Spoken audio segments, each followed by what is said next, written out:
கர்த்தராகிய இயேசு கிறிஸ்துவின் பரிசுத்த நாமத்திற்கு மகிமை உண்டாவதாக. கிறிஸ்துவுக்குள்ள மிகவும் அருமையானவர்களே, இந்த நாளில்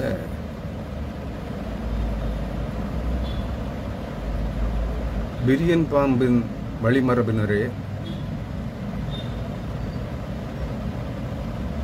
நரக தண்டனை தீர்ப்புக்கு எப்படி தப்புவித்துக் கொள்வீர்கள் என்கிற ஒரு தலையங்கத்தின் வாயிலாக இன்றைய தியான செய்தியை நான் உங்களோடு பகிர்ந்து கொள்ள விரும்புகிறேன்.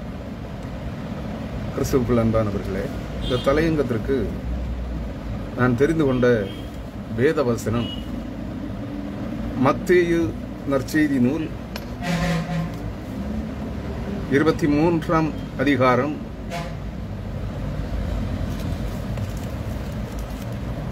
33ஆம் வசனம். மத்தேயு 23ஆம் அதிகாரம்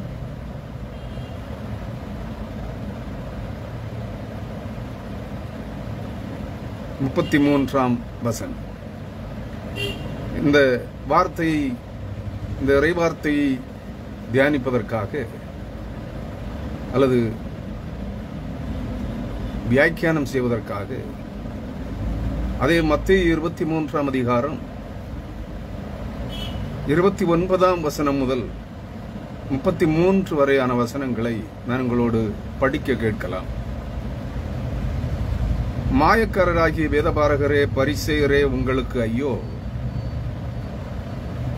நீங்கள் தீர்க்கதரிசிகளின் கல்லறைகளை கட்டி நீதிமான்களின் சமாதிகளை சிங்காரித்து எங்கள் பிதாக்களின் நாட்களில் இருந்தோமானால் அவர்களோடு நாங்கள் தீர்க்கதரிசிகளின் இரத்த பலிக்கு உடன்பட்டிருக்க மாட்டோம் என்கிறீர்கள். ஆகையால் தீர்க்கதரிசிகளை கொலை செய்தவர்களுக்கு புத்திரராய் இருக்கிறீர்கள் என்று உங்களை குறித்து நீங்களே சாட்சிகளாய் இருக்கிறீர்கள். நீங்களும் உங்கள் பிதாக்களின் அக்கிரம அளவை நிரப்புங்கள். சர்ப்பங்களே, விரியன் பாம்பு குட்டிகளே,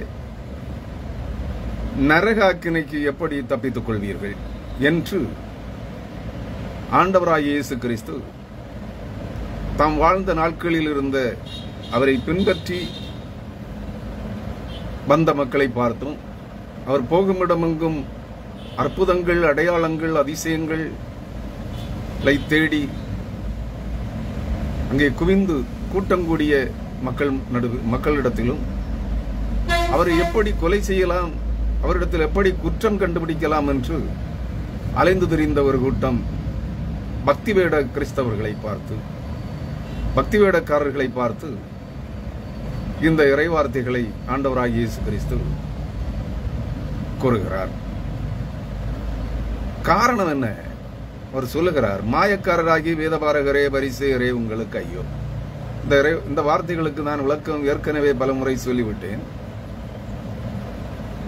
தெய்வ நம்பிக்கை, இறை நம்பிக்கை உள்ளவர்களைப் போல வேடம் போட்டு ஆசீர்வாதங்களுக்காக, தங்கள் வாழ்வியல் போராட்டங்களிலிருந்து விடுதலை பெறுவதற்காக, அந்த வாழ்வின் நிறைவுகளை பெற்றுக்கொள்வதற்காக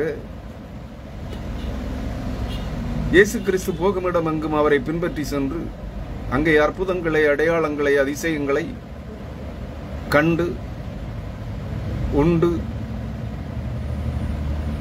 உணவருந்தி கொண்டிருந்த ஒரு கூட்டம் பக்திவேட இறைமக்களை பார்த்து, அதிசயம் தேடிகளை பார்த்து இந்த வார்த்தையை கூறுகிறார். காரணம் என்ன? அவர்களுடைய இருதயங்களுக்குள்ளே அவர்கள் இயேசு கிறிஸ்துவை பின்பற்றுபவர்களைப் போல வேடம் விடுகிறார்கள். இறைபக்தி கொண்டவர்களைப் போல, தெய்வ நம்பிக்கை கொண்டவர்களைப் போல வேடமிட்டு அவரை இயேசு கிறிஸ்துவை பின்பற்றுகிறார்கள். ஆனால் அவர்கள் அநேகர் இயேசு கிறிஸ்துவை ஏற்றுக்கொள்ளவில்லை. அவர்தான் தேவன் என்று நம்பவில்லை. அவர் தேவனுடைய குமாரன் என்று நம்பவில்லை. அவர் வானத்திலிருந்து, பிதாவாகிய தேவனிடத்திலிருந்து அனுப்பப்பட்டு வந்த மேசியா என்று நம்பவில்லை. ஆகவே அந்த வார்த்தைகளை கூறுகிறார். அவருடைய மனதிலே இருப்பதெல்லாம் என்னவா? நீங்கள் தீர்க்கதரிசிகளின் கல்லறைகளை கட்டி நீதிமான்களின் சமாதிகளை சிங்காரித்துக் கொண்டிருக்கிறீர்கள். சிங்காரித்து வருகிறீர்கள். தங்கள் காலத்திலும் தங்களுக்கு முன்பிருந்த காலத்திலும் தேவனால் அனுப்பப்பட்ட எச்சரிப்பின் நற்செய்தியை கொடுப்பதற்காக ஜனங்களுடைய தீய வழிகளை விட்டு திரும்பி தேவனிடத்தில் திரும்புங்கள், இல்லை என்றால் அவர் உங்களை தண்டிப்பார் என்று, அவர் உங்களை அழித்து போடுவார், அவர் உங்களை சிதறடிப்பார் என்று கூறியிருந்த இறைச்சட்டங்களுக்கு மீறி நடந்து தேவனுக்கு பிரியமில்லாத துர்க்கிரியைகளை செய்து கொண்டிருந்த இறை மக்களை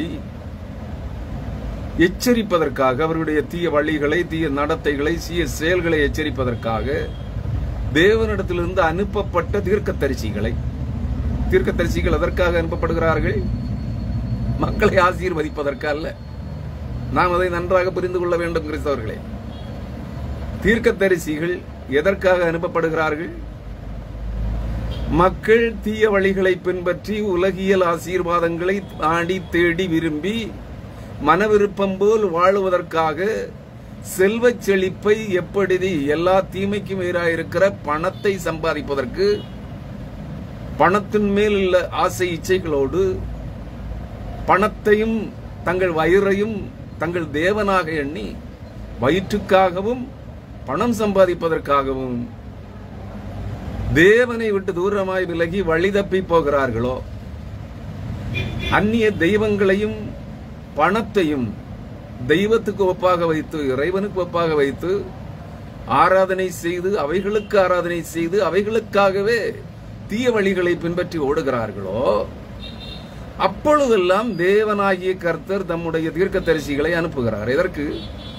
குறி சொல்வதற்கு அல்ல. அவர்களிடத்தில், அவர்களை நம்பி அவர்களிடத்தில் செல்வோரை எல்லாம் ஆசீர்வதிப்பதற்கு அல்ல. அவர்களுக்கெல்லாம் உலக ஆசீர்வாதங்களை, செல்வ செழிப்பை வாரி வழங்குவதற்கு அல்ல.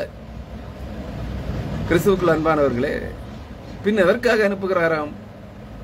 உங்கள் தீய வழிகளை விட்டு திரும்புங்கள், தேவனுக்கு எரிச்சல் உண்டாக்காதிருங்கள், தேவனுடைய கட்டளைகளுக்கு கீழ்ப்படியுங்கள், தேவனை விட்டு அந்நிய தேவர்களை, பொருளாசையை பின்பற்றி, பொருளாசை எனும் விக்கிரக ஆராதனையை பின்பற்றி பணத்தையும் பொருளையும் செல்வத்தையும் உங்கள் தெய்வங்களாக எண்ணி அந்நிய தேவர்களுக்கு, அந்நிய ஆவிகளுக்கு வழிபாடு செய்யாதிருங்கள், அவைகளை பின்பற்றாதிருங்கள். நீங்கள் அப்படி தேவனை, உங்களை தெரிந்து கொண்ட தேவனாகிய கர்த்தரை புறக்கணித்து தள்ளிவிட்டு எப்பொழுது நீங்கள் உலக ஆசாபாசங்களுக்கும், எல்லா தீமைக்கும் எதிராயிருக்கிற பண ஆசையின் இச்சைகளுக்கும், எல்லா அழிவின் சம்பாத்தியங்களுக்கும் நேராக வழி தப்பி திரிவீர்களோ, அப்பொழுது அவர் உங்களை தண்டிப்பார், அவர் உங்களை அழிக்கப் போகிறார், அவர் உங்களை சிதறடித்து சகல ஜாதிகளுக்குள்ளும் சிதறடிக்கப் போகிறார். புற ஜாதிகளுடைய தெய்வங்களை, எந்தெந்த புறஜாதிகளுடைய வழியை பின்பற்றினீர்களோ, எந்த புறஜாதிகளுடைய வழியை பின்பற்றி அவர்களுடைய தெய்வங்களை ஆராதிக்க போனீர்களோ, அந்த புறஜாதிகளுக்கே உங்களை அடிமைகளாக விற்று போட போகிறார். ஆகவே மனம் திரும்புங்கள் என்று எச்சரிப்பதற்காகத்தான் தீர்க்கதரிசிகள் அனுப்பப்பட்டார்கள். இதை நீங்கள் உணர்ந்து கொள்ள வேண்டும் அன்புள்ள கிறிஸ்தவர்களே, இன்றைய பக்தி வேட கிறிஸ்தவர்களே, இன்றைய பக்தி வேட பிரசங்கியார்களே, இன்றைய பக்தி வேட கள்ள தீர்க்கதரிசிகளே, இன்றைய கள்ள போதகர்களே, செல்வச் செழிப்பின் ஆசீர்வாதங்களையே தேவன் உங்களுக்கு வண்டி வண்டியாக இறக்கி தருவார் என்று கள்ள ஆசீர்வாதங்களை கூறி ஜனங்களை வழிதப்பி திரிய பண்ணுகிற கள்ள போதகர்களே, கள்ள தீர்க்க தரிசிகளே, கள்ள அப்பா தோழர்களே, உங்களுக்கு இதை சொல்லுகிறார், உங்களை எச்சரிக்கிறார்.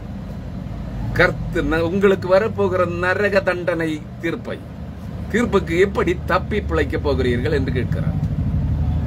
தீர்க்கதரிசிகள் அதற்காகத்தான் அனுப்பப்பட்டார்கள். தீர்க்கதரிசிகள் உங்களைப் போல காணிக்கைகளுக்காக ஆடம்பரமாக கேட்கிற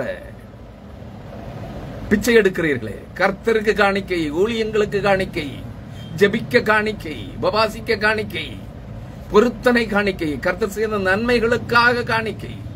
யாருக்கு கேட்கிறீங்க? கர்த்தருக்கா? இல்ல, உங்களுடைய ஆடம்பர வாழ்வுக்கு கேட்கிறீர்கள். இதுதான் டீசென்ட் பிச்சை. அதாவது அதை தெளிவாக புரிந்து கொள்வது, அந்த தமிழ் வார்த்தை எனக்கு சரியான வார்த்தை வரவில்லை. அந்த டீசென்ட் பிச்சை என்கிறார்களே, அந்த பிச்சை எடுக்கிறீர்கள் கர்த்தருக்கென்று. இப்படிப்பட்ட உங்களை தேவன் எச்சரிக்கிறார். இப்படிப்பட்டவர்களை பின்பற்றுகிற பக்தி வேட செல்வ செழிப்பை விரும்பி பிராஸ்பரிட்டி டாக்டரின்ஸ், ஆசீர்வாத செழிப்பின் உபதேசங்களை, கள்ள உபதேசங்களை சொல்லுகிற இந்த கள்ள பிரசங்கியார்களை, கள்ள தீர்க்கதரிசிகளை பின்பற்றுகிறவர்களே உங்களை எச்சரிக்கிறார். நன்றாக கவனியுங்கள். நீங்கள் தீர்க்கதரிசிகளின் கல்லறைகளை கட்டி, நீங்கள் தீர்க்கதரிசிகள் என்று யாரையெல்லாம் நம்புகிறீர்களோ அவர்களுடைய கல்லறைகளை கட்டி அவர்களுக்கு விழா எடுக்கிறீர்கள் இல்லையா? இங்கே சொல்லப்பட்டது தீர்க்கதரிசிகள் என்றால் தேவனால் அனுப்பப்பட்ட தீர்க்கதரிசிகளை எச்சரிப்பின் செய்தியை கொடுப்பதற்கு, உங்கள் நடத்தைகளை, உங்கள் செய்திகளை கண்டனம் பண்ணி எச்சரித்து போதிப்பதற்கு, வருங்காரியங்களை குறித்து உங்களுக்கு எச்சரிப்பின் சத்தத்தை சொல்வதற்கு, செய்தியை சொல்வதற்கு அனுப்பப்பட்ட தேவனுடைய தீர்க்கதரிசிகளை கொலை செய்து, யார் கொலை செய்தார்கள்? உங்கள் பிதாக்கள், உங்கள் முன்னோர்கள், உங்களுக்கு முன்னோடிகள். தேவனுடைய தீர்க்கதரிசிகளையும் நீதிமான்களையும் கொலை செய்திருக்கிறீர்கள். ஆனால் அவர்களுடைய கல்லறைகளை இப்பொழுது நீங்கள் அலங்காரம் செய்து கொண்டிருக்கிறீர்கள். அவைகளை முத்தமிடுகிறீர்கள், அங்கே ஆராதனை செய்கிறீர்கள். எல்லா ஆலயங்களிலும் கல்லறைகள் இருக்கிறது இல்லையா? ஆலயங்களுக்குள்ளே கல்லறைகளை கட்டி வைத்திருக்கிறீர்கள். நீங்கள் புரிந்து கொள்ள வேண்டும். ஆலய சொத்துக்களிலேயே உங்கள் பிதாக்களுடைய கல்லறைகள் அங்கே கட்டப்பட்டிருக்கிறது. ஏன்னா ஆலய சொத்துக்களை கொள்ளையடித்தவனும், ஆலயத்து தேவனுடைய ஆலயங்களை தீட்டுப்படுத்தினவர்களும் உடைய கல்லறைகள் எங்கே இருக்கிறது? தேவாலயங்களுக்கு வெளியிலும், தேவாலயங்கள் சொத்துக்களிலும், தேவாலயங்களுக்கு உள்ளிலும். அவைகளை நீங்கள் அலங்கரித்து, அவைகளுக்கு முத்தமிட்டு, அவைகளுக்கே ஆராதனை செய்கிறீர்கள். புரிந்து கொள்ளுங்கள். கிறிஸ்துவுக்குள் அருமையானவர்களே, அவர் சொல்லுகிறார், நீங்கள் சொல்லுகிறீர்களாம், எங்கள் பிதாக்களின் நாட்களில் நாங்கள் இருந்தோமானால், எங்கள் பிதாக்களுடைய, எங்கள் முன்னோர்களின் காலத்திலே நாங்கள் இருந்திருந்தோம் என்றால் அவர்களோடு தங்கள் தீர்க்கதரிசிகளின் இரத்த பலிகளுக்கு உடன்பட்டிருக்க மாட்டோம். எப்படி? எங்கள் முன்னோர்கள், எங்களுக்கு முன் இருந்தவர்கள் தேவனால் அனுப்பப்பட்ட தீர்க்கதரிசிகளை தங்கள் தப்பிதங்களை, தங்கள் ஊதாரித்தனங்களை, தங்கள் வேசித்தனங்களை, தங்கள் தீய வழிகளை, தேவாலய சொத்துக்களை கொள்ளையடித்ததை குறித்து தங்களை எச்சரித்தவர்களை, கண்டனம் செய்தவர்களை கொலை செய்திருக்கிறார்கள். ஆனால் நாங்கள் அந்த நாட்களில் இருந்திருந்தால் நாங்கள் அப்படி அந்த கொலைவாதக செயல்களுக்கு உடன்பட்டிருக்க மாட்டோம் என்று சொல்லுகிறீர்களாம் இல்லையா? கிறிஸ்துவுக்குள் அருமையானவர்களே, அப்படி என்றால் நீங்கள் என்ன செய்திருக்க வேண்டும்? உங்கள் மூதாதையர்கள், உங்கள் முன்னோர்கள், உங்கள் முற்பிதாக்கள் தேவாலய சொத்துக்களை கொள்ளையடித்ததற்காக, தேவாலயங்களிலே விபச்சாரம் செய்ததற்காக, தேவாலயத்திற்கு வருகிற பெண்களை விபச்சாரிகளாய் மாற்றினதற்காக, தேவாலயங்களிலே, தேவாலயங்களுக்கு வெளியிலே, தேவாலய சொத்துக்களிலே உங்கள் முன்னோர்கள் கொள்ளைக்காரர்களின் கல்லறைகளை கட்டி வைத்ததற்காக நீங்கள் மனங்கசந்து அழுதிருக்க வேண்டும். அவைகளை தோண்டி அப்புறப்படுத்தி இருக்க வேண்டும். தேவாலய சொத்துக்களை திரும்ப தேவாலயத்திற்கு கொடுத்திருக்க வேண்டும். தேவாலயத்திலிருந்து கொள்ளையடித்த காணிக்கைகளை நீங்கள் 4 மடங்கு திரும்ப கொடுத்திருக்க வேண்டும். ஆனால் கொடுக்கவில்லையே. நீங்கள் அதனால் என்ன செய்கிறீர்களாம்? ஆனால் என்ன சொல்லுகிறீர்கள்? எங்கள் முன்னோர்களுடைய, எங்கள் முற்பிதாக்களின் காலத்திலே நாங்கள் இருந்திருந்தால் நாங்கள் இந்த துர்க்கிரியைகளுக்கு, இந்த கொலைபாதக செயல்களுக்கு உடன்பட்டிருக்க மாட்டோம். நீங்க உடன்பட்டிருக்க மாட்டீங்க, இப்பதான் இருக்கிறீங்க. ஆனா உங்கள் முன்னோர்கள், உங்கள் வித்தை விதைத்தவர்கள் அங்கே இருந்திருக்கிறார்களே, அந்த பாவம் உங்கள் மேல் தான் வருகிறது, அந்த சாபம் உங்கள் மேல் தான் வருகிறது. பிதாக்கள் செய்த அக்கிரமத்தை அவர்கள் பின்னடியார்களுடைய பிள்ளைகளிடத்திலே 3ஆம் 4ஆம் 7ஆம் தலைமுறை மட்டும் விசாரிப்பேன் என்று கர்த்தர் சொல்லியிருக்கிறார். மறந்து விட்டீர்கள். உங்கள் முன்னோர்கள் திருடி சம்பாதித்தவைகளை, கொள்ளையடித்து சம்பாதித்தவைகளை அனுபவித்துக் கொண்டிருக்கிறவர்கள் நீங்கள் தானே. அவர்கள் செய்த அநியாயங்களுக்கு கூலிய, அக்கிரமத்திற்கான கூலியை நீங்கள் தான் பெற்றுக் கொள்ள வேண்டும். மறந்து விட்டீர்களோ? கிறிஸ்துவுக்குள் அருமையானவர்களே, இவைகளை எச்சரிப்பவன் தான் ஊழியக்காரன். உங்களை ஆசீர்வதிப்பவன் அல்ல ஊழியக்காரன். உங்களை ஐஸ்வர்யவான்களாக்குவதற்கு அல்ல தேவன் மரித்தார். கிறிஸ்துவுக்குள் அருமையானவர்களே, பொறுமையாக கேளுங்கள். எங்கள் பிதாக்களின் நாட்களில் இருந்திருந்தோமானால் அவர்களுடைய நாங்கள் தீர்க்கதரிசிகளின் இரத்த பழிகளுக்கு உடன்பட்டிருக்க மாட்டோம் என்கிறீர்களே. ஆகையால் 31ஆம் வசனம், மத்தேயு 23:31, ஆகையால் தீர்க்கதரிசிகளை கொலை செய்தவர்களுக்கு புத்திரராய் பிள்ளைகளாய் இருக்கிறீர்கள் என்று உங்களை குறித்து நீங்களே சாட்சிகளாய் இருக்கிறீர்கள். எப்படி? எங்கள் முற்பிதாக்கள் தான் தேவனுடைய உத்தம ஊழியக்காரர்களை கொலை செய்தார்கள். எங்கள் முற்பிதாக்கள் தான் தேவன் அனுப்பின தீர்க்கதரிசிகளையும் தேவன் எங்களுக்கு கொடுத்த உத்தம ஊழியர்களையும் நீதிமான்களாகிய ஊழியர்களையும் கொலை செய்தார்கள் என்று நீங்கள் சாட்சி கொடுக்கிறீர்கள். அது மட்டுமல்ல, மறைவான ஒரு காரியம் கூட இருக்கிறது. எங்கள் தேவனுடைய உத்தம ஊழியக்காரர்களையும் தேவன் அனுப்பின தீர்க்கதரிசிகளையும் நற்செய்தியாளர்களையும் கொலை செய்தவர்கள் தான். அவர்களால் தேவாலயத்திற்கு கொடுக்கப்பட்ட சொத்துக்களை கொள்ளையடித்திருக்கிறார்கள். இப்பொழுது நாங்கள் அவைகளை சுகித்து அனுபவித்து வாழ்ந்து கொண்டிருக்கிறோம் என்று சொல்கிறீர்கள். அது மட்டுமல்ல, தேவனுடைய ஊழியக்காரர்களை, தேவனுடைய தீர்க்கதரிசிகளை, தேவன் கொடுத்த நற்செய்தி பணியாளர்களை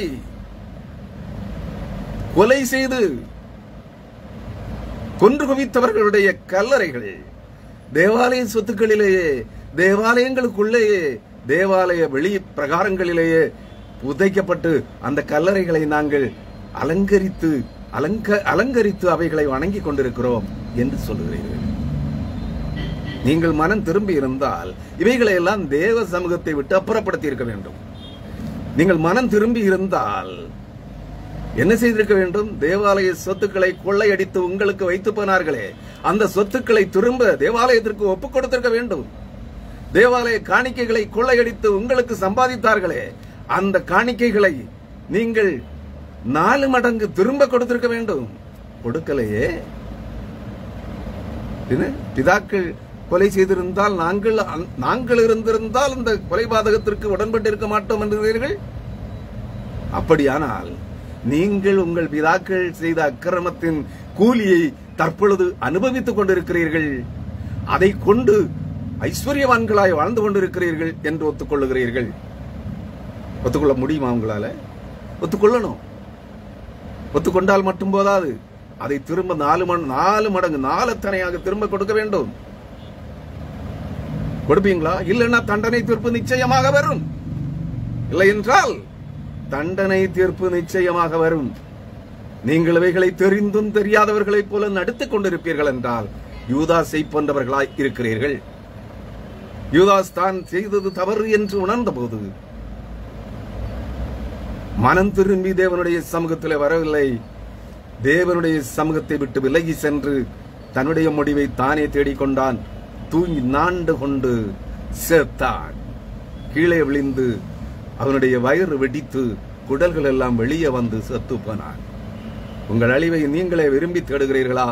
உங்கள் பிதாக்கள் செய்த அக்கிரமத்தை உணர்ந்து அவைகளை திரும்ப 4 தனையாக தேவனுடைய ஆலயத்திற்கு என்று திருப்பி கொடுத்துவிட்டு, நீங்களும் தேவாலய காணிக்கைகளை திருடி கொள்ளையடித்தவர்களிலிருந்து அதை திரும்ப 4 தனையாக கணக்கிட்டு 4 தனையாக 4 மடங்காக திருப்பி கொடுத்துவிட்டு தேவ சமூகத்திற்கு வாருங்கள், மன்னிப்பை கேட்டு பெற்றுக் கொள்ளுங்கள். இல்லையே அங்கே வருகிறது, ஆகையால் தீர்க்கதரிசிகளை கொலை செய்தவர்களுக்கு புத்திரராய் இருக்கிறீர்கள் என்று உங்களை குறித்து நீங்களே சாட்சிகளாய் இருக்கிறீர்கள். 32ஆம் வசனம், நீங்களும் உங்கள் பிதாக்களின் அக்கிரமத்தின் அளவை நிரப்புங்கள். நீங்களும் என்ன செய்யலாம்?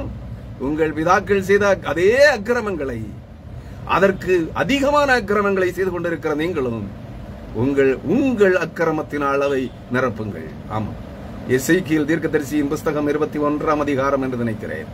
தேடி வாசியுங்கள். எசேக்கியேல் 21ஆகத்தான் இருக்கும். அங்கே சொல்லப்பட்டிருக்கிறது, அவனவன் அக்கிரமத்திற்கு முடிவு வரும் காலத்தில் தீர்மானிக்கப்பட்ட அழிவு நித்திய நீதியோட தேவனிடத்திலிருந்து அவனவன் அக்கிரமக்காரர்களுடைய சந்ததிகளின் மேல் இறங்கி வருகிறது. அக்கிரமத்தின் அளவு நிரப்பப்பட வேண்டும். அவரவருக்கு விதிக்கப்பட்ட அக்கிரமத்தின் அளவு பூர்த்தியாக நிறைவு செய்யப்பட வேண்டும். அதைத்தான் இயேசு கிறிஸ்து சொல்கிறார். நீங்களும் உங்கள் பிதாக்களின் அக்கிரம அளவை நிரப்புங்கள் என்று சொல்லுகிறார். உங்களை என்ன செய்யணுமா? தேவாலய போதகர்களே, கள்ள போதகர்களே, கள்ள தீர்க்கதரிசிகளே, கள்ள அப்போஸ்தலர்களே, கள்ள பிரசங்கிகளே, கள்ள பக்தியோட கிறிஸ்தவ உறுப்பினர்களே, சபை உறுப்பினர்களே, சபை முதலாளிகளே, சபை அங்கத்தினர்களே, கள்ள விசுவாசிகளே, ஆசீர்வாதம் தேடி ஓடிக்கொண்டிருக்கிறவர்களே, தேவாலய காணிக்கைகளை கொள்ளையடிக்கிறவர்களே, கர்த்தர் சொல்கிறார். எசேக்கியேல் தீர்க்கதரிசியின் புஸ்தகம் 21 அதிகாரம். ஆகையால் கர்த்தராகிய ஆண்டவர் சொல்கிறது என்னவென்றால் 24 வசனம், 21, 24, உங்கள் துரோகங்கள் வெளியரங்கமாகிறதுனாலும் உங்கள் செய்கைகளில் எல்லாம் உங்கள் பாவங்கள் தெரிய வருகிறதுனாலும் நீங்கள் உங்கள் அக்கிரமத்தை நினைக்க பண்ணுகிறீர்களே, நீங்கள் இப்படிப்பட்டவர்கள் என்று நினைக்கப்படுகிறீர்களே, ஆதலால் கைப்பிடியாய் பிடிக்கப்படுவீர்கள்.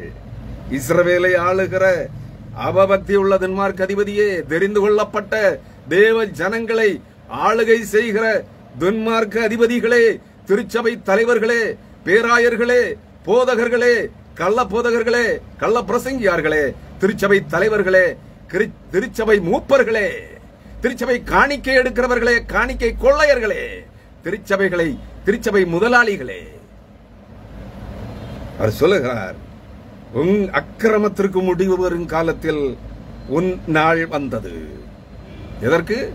அவரவருடைய அக்கிரமத்தின் அளவு பூர்த்தியாக்கப்படுகிற இந்த காலத்தில், இந்த காலம் தான் அது அக்கிரமத்தின் முடிவு வரும் காலம்.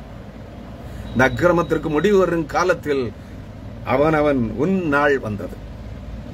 பின்னும் மனுபுத்திரனே, அவர் சொல்லுகிறார், அக்கிரமத்திற்கு 29 வசனம், எசேக்கியேல் 21, 29, அக்கிரமத்திற்கு முடிவு வரும் காலத்தில் வந்த தங்களுடைய நாளுக்கு ஏதுவாகி கொலை செய்யப்பட்டவர்களுடைய பிடரிகளோட, அதாவது உங்கள் முற்பிதாக்களால் கொலை செய்யப்பட்டார்களே, உத்தம ஊழியர்களும், கர்த்தருடைய ஊழியக்காரர்களும், கர்த்தருடைய தீர்க்கதரிசிகளும், நற்செய்தி பணியாளர்களும், தூர தேசங்களில் இருந்து உங்கள் நடுவில் அனுப்பப்பட்ட நற்செய்தி பணியாளர்களையும் கொலை செய்து, உங்கள் தப்பிதங்களை எச்சரித்த உத்தம ஊழியர்களையும் கொலை செய்து புதைத்தீர்களே, அவர்கள் திருச்சபைக்கு கொடுத்த சொத்துக்களை கொள்ளையிட்டு விற்று முதலாக்கி அந்த சொத்துக்களை உங்கள் உடைமைகளாய் மாற்றிக்கொண்டீர்களே, இவைகளை செய்து அவைகளை அனுபவித்துக் கொண்டிருக்கிற உங்களுடைய நாளுக்கு, உங்களுடைய அக்கிரமத்திற்கு முடிவு வந்திருக்கிற தங்களுடைய நாளுக்கு ஏதுவாகி கொலை உண்டு போனவருடைய பிடரிகளோட கூட உன்னை துன்மார்க்கரின் கையினால் விழப்பண்ணும்படிக்கு உனக்கு அபத்தமானது தரிசிக்கப்படுகிறது, உனக்கு பொய் குறி சொல்லப்படுகிறது. உனக்காக தரிசனம் காண்கிற கள்ள தீர்க்கதரிசிகள், கள்ள போதகர்கள், கள்ள தீர்க்கதரிசிகள் அனைவரும் உனக்காக அபத்தமானவைகளை தரிசிக்கிறார்கள். உனக்கு பொய் நிமித்தம் பார்க்கப்படுகிற போது உனக்கு பொய் குறி உங்களை கர்த்தர் அபரிமிதமாய் 100 மடங்கு 1000 மடங்கு ஆசீர்வதிக்க போகிறார் என்று குறி சொல்லுகிறார்கள். நினைவில் வைத்துக் கொள்ளுங்கள்.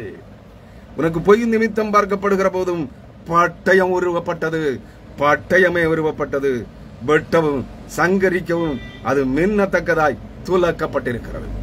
என்ன சொல்ல போது? வெட்டுகிற வாள் உன் ஆத்மாவை வெட்டி பிளந்து போடுகிற நீ கர்த்தருடைய தீர்க்கதரிசிகளை, கர்த்தருடைய உத்தம ஊழியக்காரர்களை கொலை செய்து அவர்களால் சம்பாதித்து கொடுக்கப்பட்ட திருச்சபை சொத்துக்களை கொள்ளையடித்து, காணிக்கைகளை கொள்ளையடித்து அவர்களையும் கொலை செய்து புதைத்து போட்டீர்களே, அவைகளை ஆண்டு அனுபவித்துக் கொண்டிருக்கிறீர்களே, இன்றைக்கும் அந்த திருச்சபைகளை கொள்ளையடித்துக் கொண்டிருக்கிறீர்களே, இன்றைக்கும் அந்த திருச்சபைகளை வேசியாலயங்களாய் கள்ளர்குகையாய் மாற்றிக் கொண்டிருக்கிறீர்களே, உங்களை சங்காரம் செய்யும்படியாய் பட்டயம், இருபுறமும் கருக்குள்ள பட்டயமாகிய கர்த்தருடைய வாள், கர்த்தருடைய சத்திய வசனங்கள் ஆயத்தமாயிருக்கிறது என்று சொல்லுகிறார். எசேக்கியேல் 21 அதிகாரத்தை படியுங்கள்.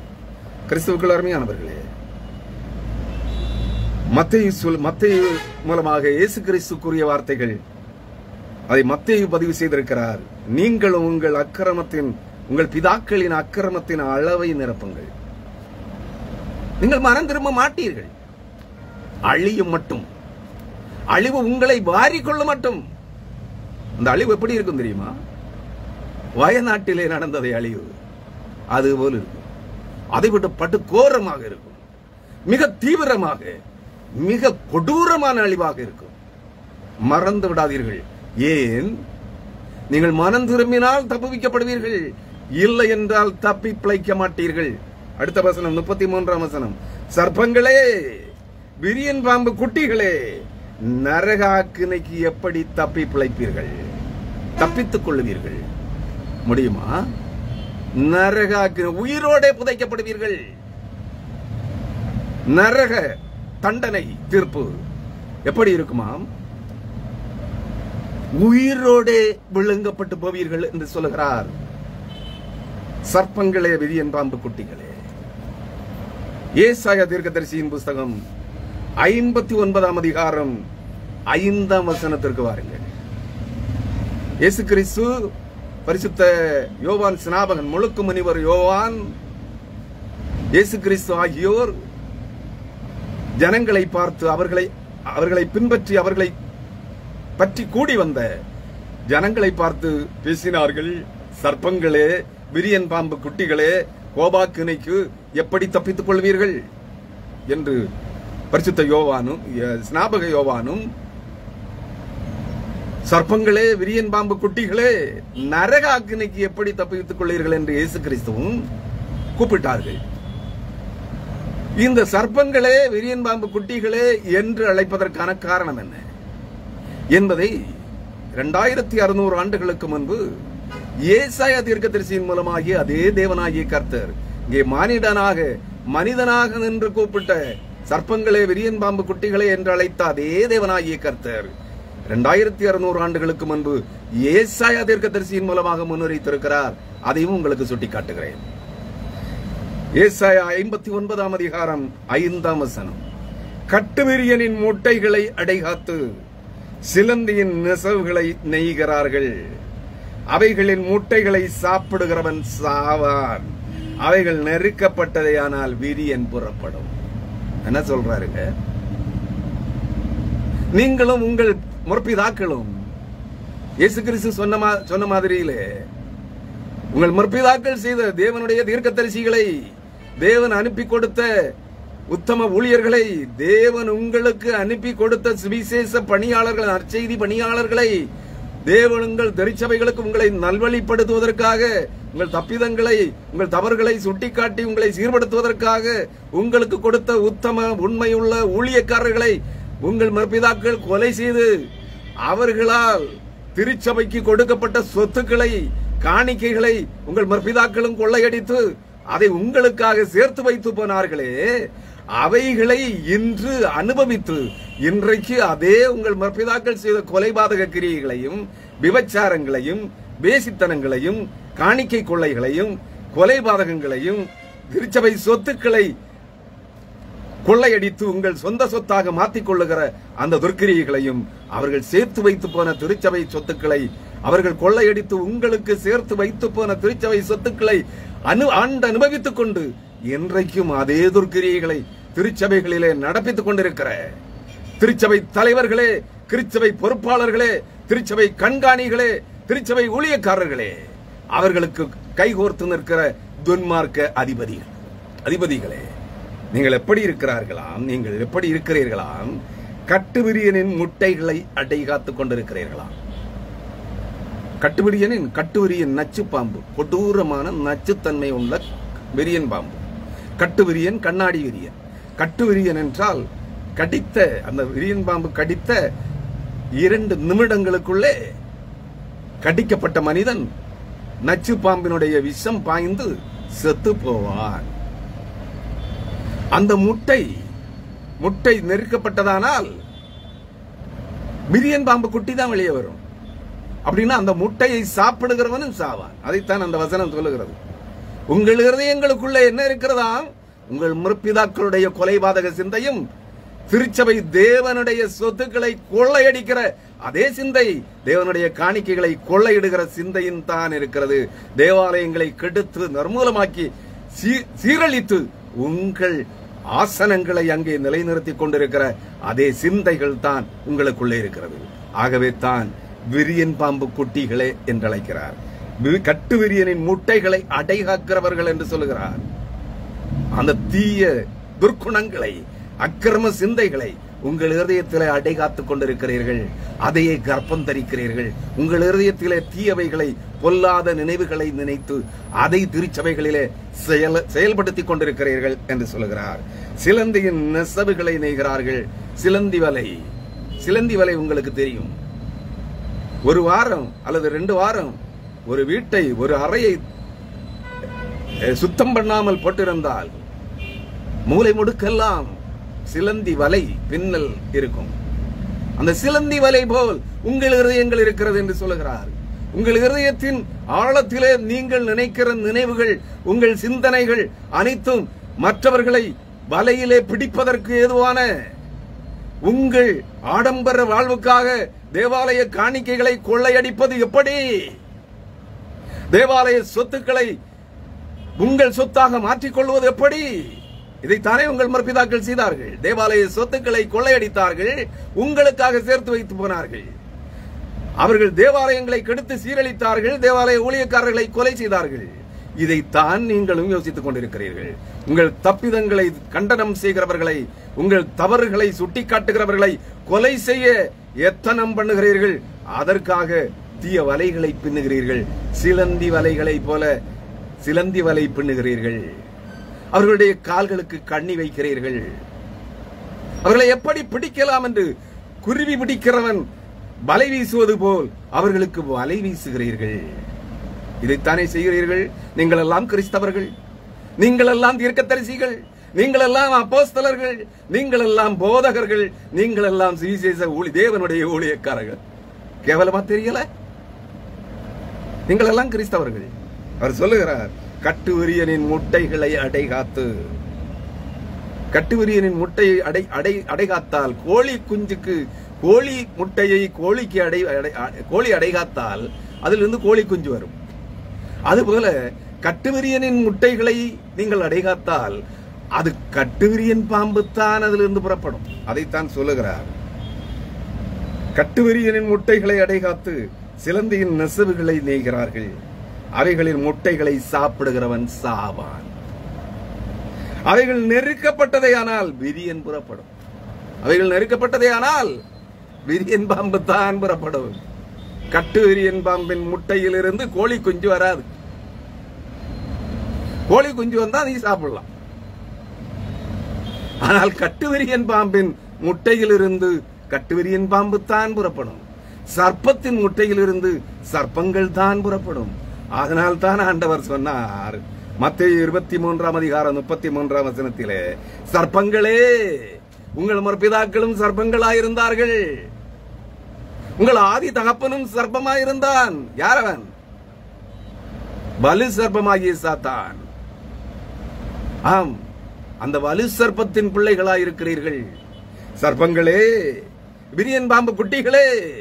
ஆமா, அந்த வலு சர்ப்பத்தின் குட்டியும் விரியன் பாம்பாகத்தான் இருந்தது. அந்த பறக்கிற பறவை நாகம், தலை துண்டிக்கப்பட்ட ராகாப் என்கிற பாம்பு. ஏசாயா 51:9 படித்து பாருங்கள். நீங்கள் அந்த வலு சர்ப்பத்தின் குட்டியாகிய பறக்கிற கட்டுவிரியன் பாம்பை போல் இருக்கிறீர்கள். கிறிஸ்தவுக்குள் அருமையானவர்களே, நீங்கள் உண்மை கிறிஸ்தவர்களா? நீங்கள் உத்தம கிறிஸ்தவர்களா? சத்தியத்தின்படி நடக்க பார்க்கிறீர்களா? இல்லையேல் நிச்சயமான அழிவு வருகிறது. தப்பி பிழைக்க முடியாது. அதனால தான் ஆண்டவர் சொல்லுகிறார், சர்ப்பங்களே, விரியன் பாம்பு குட்டிகளே, நரகாக்கினைக்கு எப்படி தப்பித்துக் கொள்வீர்கள்? தப்பித்துக் கொள்ள ஒரே ஒரு வழிதான் இருக்கிறது. என்ன செய்ய வேண்டும்? நச்சு பாம்புகளாய் இருக்கிற உங்கள் முற்பிதாக்களின் வழிமரபினராகிய சத்ருவாகிய சாத்தான் என்கிற வலு சர்ப்பத்தின் வழிமரபினராகிய அவனுடைய தீய குணங்களோடு வாழ்ந்து கொண்டிருக்கிற அவனுடைய சந்ததிகளாயிருக்கிற உங்கள் முற்பிதாக்களுக்கு வழிமரபாய் பின் சந்ததிகளாய் வந்திருக்கிற நீங்களும் உங்கள் இருதயங்களுக்குள் இருக்கிற அந்த ஒரு உதாரணத்தை சொல்லுகிறேன். நச்சு பாம்பினுடைய முதலாவது நச்சு பாம்பினுடைய நச்சு பற்களை பிடுங்கி இருக்க வேண்டும். இரண்டாவது, அந்த நச்சு பாம்பினுடைய நச்சு நீர் சுரப்பியை பிடுங்க வேண்டும். மூன்றாவது, அந்த நச்சு நீர் சுரப்பி நச்சு நீரை சேர்த்து வைக்கிற நச்சு நீர் பை பிடுங்கப்பட்டிருக்க வேண்டும். இன்றைய கிறிஸ்தவர்களுடைய உள்ளத்திலே, இருதயங்களுக்கு ஆழத்திலே அந்த நச்சு நீர் சுரப்பிகள் பிடுங்கி எறியப்படவில்லை.